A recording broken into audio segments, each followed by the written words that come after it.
محترمو حاضرینو، د روژې مبارکه میاشت پر موږ او تاسو بالکل قریبه او نږدې راغلې ده. دا د فضیلت او د برکت او د عظمت میاشت ده. د دې میاشتې روژې الله تعالی پر انسانانو باندې فرض ګرځولي دي. لکه الله تعالی د قرآن په دغه آیت کې د دې ذکر کړی دی: یا ایها الذین آمنوا کتب علیکم الصیام. ای د ایمان خاوندانو، پر تاسو باندې روژې فرض ګرځول سوي دي، کما کتب علی الذین من قبلکم لعلکم تتقون. لکه ستاسو څخه مخکې پر نورو قومونو هم دغه روژې فرض سوي وي، او د روژې فرضیت د دې لپاره دی چې تقوا اداره او پرهیزګاري سي. د اسلام 5 ارکان دي. زموږ په دین کې الله تعالی د اسلام لپاره 5 ارکان ګرځولي دي. اول د شهادتونو اقرار کول، دویم لمونځ کول، دریم زکات ورکول، او څلورم روژه نیول، پنځم حج ادا کول. پس که چیرې یو سړی په دغه ارکانو کې د یو رکن څخه انکار وکړي، نو هغه د اسلام د دایرې څخه خارج بلل کیږي. او که انکار ونه کړي لیکن په دې ارکانو کې کوتاهي کوي، نو هغه ګناهګاره او فاسق بلل کیږي. د اسلام په دغه ارکانو کې یو رکن روژه مبارکه ده. که یو سړی د روژو د فرضیت څخه انکار وکړي، نو هغه خو د اسلام په دایره کې دننه نه بلل کیږي. او که بیا داسې وکړي چې د روژې په نیولو کې کوتاهي کوي، یعنی بغیر د څه عذر روژې نه نیسي، نو هغه فاجر او فاسق بلل کیږي. همدا شان روژه د عبادت میاشت ده. دا میاشت الله تعالی د عبادت لپاره پیدا کړې ده. د دې میاشتې د عبادت په کولو کې الله تعالی د انسانانو سره ډېر رحم او کرم او آسانی معامله کوي. د حضرت ابو سعید خدری رضی الله تعالی عنہ څخه روایت دی چې پیغمبر صلی الله علیه وسلم به فرمایل چې کله د روژې مبارکې اوله شپه راورسیږي، نو الله تعالی د اسمان ټولې دروازې خلاصې کړي، چې په هغه دروازو کې یوه دروازه هم بیا د رمضان مبارک تر آخرې شپې پورې نه بندیږي. او یو مسلمان داسې نسته چې هغه دې په دغو شپو کې یو شپه لمونځ کوي، مګر چې الله تعالی به دته د هرې سجدې په بدله کې 1500 نیکي ورکوي. د ده لپاره په جنت کې د سرو یاقوتو یو مکان جوړوي چې په هغه کې به 80,000 دروازې وي، او په هره دروازه به د سرو زرو یو محل وي چې په سرو یاقوتو به ښایسته سوي وي. بیا چې کله روژه نیونکی د دې میاشتې د دې اولې ورځې روژه ونیسي، نو الله تعالی د ده ټوله ګناهونه ورمعافوي. او د دغه روژه نیونکي لپاره روزانه د سهار څخه تر ماښامه پورې 80,000 فرشتې د مغفرت دعاګانې غواړي. او دغه بنده چې د دې میاشتې په شپه یا ورځ کې د الله تعالی و حضور ته سجده کوي، د هرې سجدې په عوض کې د لره په جنت کې یو داسې درخته پیدا کیږي چې د هغه تر سایه لاندې سپور 1500 کاله مزل کولی شي. د روژې په میاشت کې د الله تعالی رحمت او برکت. ګوره، په دې مبارکه میاشت کې د الله تعالی رحمت د باران په شکل راوري. لکه په باران ورېدلو سره هر شی صفا کیږي، دغه رنګ په دې مبارکه میاشت کې د الله تعالی د رحمت په باران سره د انسان ګناهونه هم صفا کیږي. لیکن د باران په صفایي کې یو شرط دا دی چې لوښي به سیده وي، پړ مخې به نه وي. که چیرې په باران کې لوښي پړ مخې پروت وي، نو بیا ډکېدل خو څه کوي، د ننه نه لمدېږي. دغه رنګ د روژې په میاشت کې د الله تعالی د رحمت څخه هغه مسلمانان استفاده اخیستلی شي چې د هغوی د زړه لوښي سیده وي. نو زموږ لپاره پکار دا دی چې په دې میاشت کې د الله تعالی د رحمت څخه استفاده واخلو، او د ورځې د روژو په ذریعه او د شپې د تراویح کولو په ذریعه خپل ځانونه د الله تعالی د رحمت مستحق جوړ کړو. د روژه نیونکي خوب او خاموشي دا ټول عبادت دی. د پیغمبر علیه السلام حدیث مبارک دی چې کوم څوک د روژې په حالت کې وي د هغه خوب کول هم عبادت وي او د هغه خاموشي کول هم الله تعالی په سبحان الله ویلو سره ورشماري. د الله تعالی څومره لوی رحمت دی چې د روژې نیولو په حالت کې انسان خوب کوي، خپل بدن ته آرام او راحت ورکوي، لیکن الله تعالی یې په عبادت کې ورشماري. او چې تر کومه وخته دی خاموش وي، د لغوي او بې ځایه خبرو څخه خپل ژبه راګرځوي، نو هم الله تعالی وده ته د سبحان الله ویلو ثواب ورکوي. خلاصه دا چې د روژاتي 24 ساعته ژوند ټول په عبادت کې ورګرځي او روژه نیونکی انسان الله تعالی ته داسې محبوب وګرځي چې د هغه د خولې بدبویي هم الله تعالی ته محبوبه وي. لکه د پیغمبر علیه السلام حدیث مبارک دی، زما دی په هغه ذات قسم چې د محمد سات د چا په قبضه کې وده چې د روژه نیونکي د خولې بدبویي الله تعالی ته د مشک د خوشبویي څخه هم زیات خوښه ده. یعنی د قیامت په ورځ به د خولې څخه داسې خوشبویي راوځي چې تر مشکو به هم زیاته پاکیزه او خوشبویه وي او هم به الله تعالی ته محبوبه وي. په یو حدیث شریف کې راځي چې الله تعالی د هر انسان د هر نیک عمل لپاره د ثواب یو حد مقرر کړی دی، د 10 چنده څخه بیا تر 100 چنده پورې، مګر د روژې د ثواب لپاره دا حد نشته.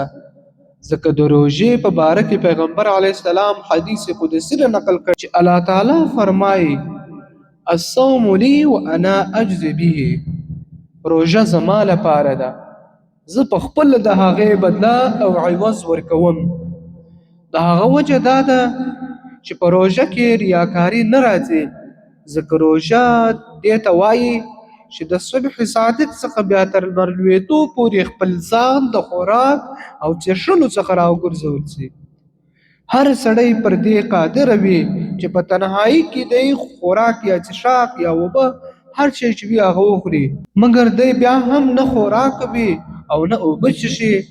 دا د دې خبرې دلیل دی چې د خپله روژه د الله تعالی لپاره نیولې ده او الله تعالی ته په ټولو اعمالو کې هغه عمل ډیر خوښ وي چې هغه خاص د الله دپاره وي او په هغه کې ریاکاري ځای ونه لري. نو ځکه الله تعالی فرمایي روژه زما لپاره ده، د قیامت په ورځ به د دې بدله او عوض زه ورکوم. کیدای سي چې د نورو اعمالو بدله الله تعالی د فرشتو په ذریعه انسانانو ته ورکوي. د روژه نیونکي لپاره دسترخوان هواریدل، په یو حدیث شریف کې پیغمبر علیه السلام داسې هم بیان کړی دی چې د روژه نیونکو انسانانو لپاره د قیامت په ورځ د الله تعالی د عرش څخه لاندې یو دسترخوان هواریږي. هغه خلک به پر هغه راټول سي، خوراک به هم کوي او اوبه به هم څښي، حالانکه عام انسانان به په دې وخت کې د حساب او کتاب په ویره کې په سخته ګرمي کې په خپلو خولو کې غرق وي. د قیامت د میدان عام انسانان به دوی ته ګوري او پر دوی باندې به ډېر تعجب کوي چې دا څنګه انسانان دي چې په آرام سره خوراک او څښاک کوي او موږ په داسې سختو حالاتو د حساب او کتاب کې مصروف یو. دوی ته به جواب ورکول سي چې دا هغه نیکبخت انسانان دي چې په دنیا کې روژې نیولې وي او د خوراک او څښاک څخه یې پرهیزګاري کول.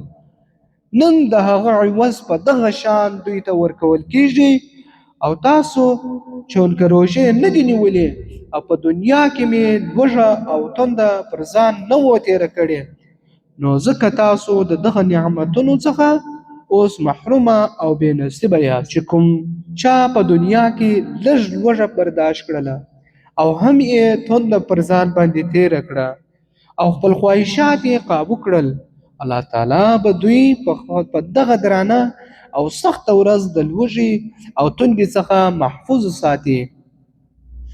الله تعالی دې موږ او تاسو ټول د دغه ورځې د لوږې او تندې څخه محفوظ وساتي. د روژې متعلق د دې امت 5 خصوصیات دا دي. حضرت ابو هريره رضی الله تعالی عنہ یو روایت را نقل کوي چې پیغمبر علیه السلام به ویل چې زما امت ته الله تعالی د روژې متعلق 5 داسې خصوصیات ورکړي دي چې مخکینی امتونو ته نه ورکول شوي. اول خصوصیت د دې امت چې دی هغه دا دی د روژه نیونکي د خولې بدبویي الله تعالی ته د مشکو د خوشبویي څخه هم زیاته خوښه ده. د دې یو مطلب دا دی چې الله تعالی د دې بدله او ثواب د خوشبویي په شکل ورکوي.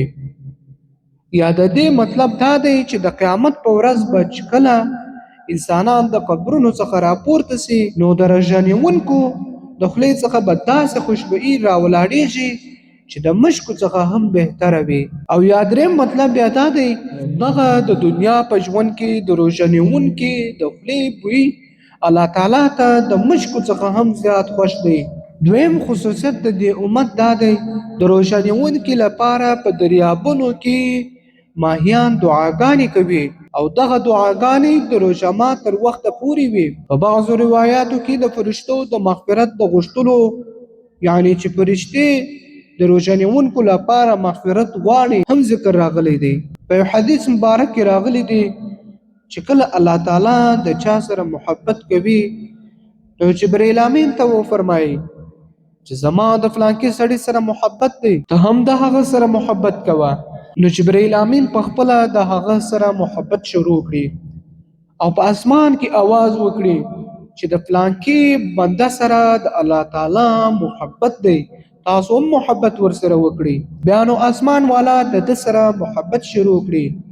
بیا د هغه لپاره په ځمکه کې هم الله تعالی قبولیت کښېږدي او په ځمکه کې هم دته د محبت دومره عام سي چې په دریابونو کې ماهیان هم د ده سره محبت کوي او هغه هم دعاګانې ورته کوي. نو گویا د ده محبوبیت د وچې ځمکې څخه دریابو ته هم ورسیږي چې دا د محبوبیت انتها وي. دریم خصوصیت د دې امت دا دی چې جنت هر ورځ د ده لپاره ښایسته کیږي او الله تعالی جنتونو ته امر کوي چې ډیر ژر دی چې زما نیک بندگان پر خپلو ځانو باندې د دنیا مشقتونه تیر کړل اوس بس ستاسو طرف ته راځي. په یو بل حدیث شریف کې داسې هم راځي چې د کال د ابتدا څخه بیا د کال تر انتها پورې د رمضان المبارک په خاطر جنتونه ښایسته کیږي او د جنت حورې ټوله کال د روژه نیونکو انسانانو لپاره خپل ځانونه ښایسته کوي.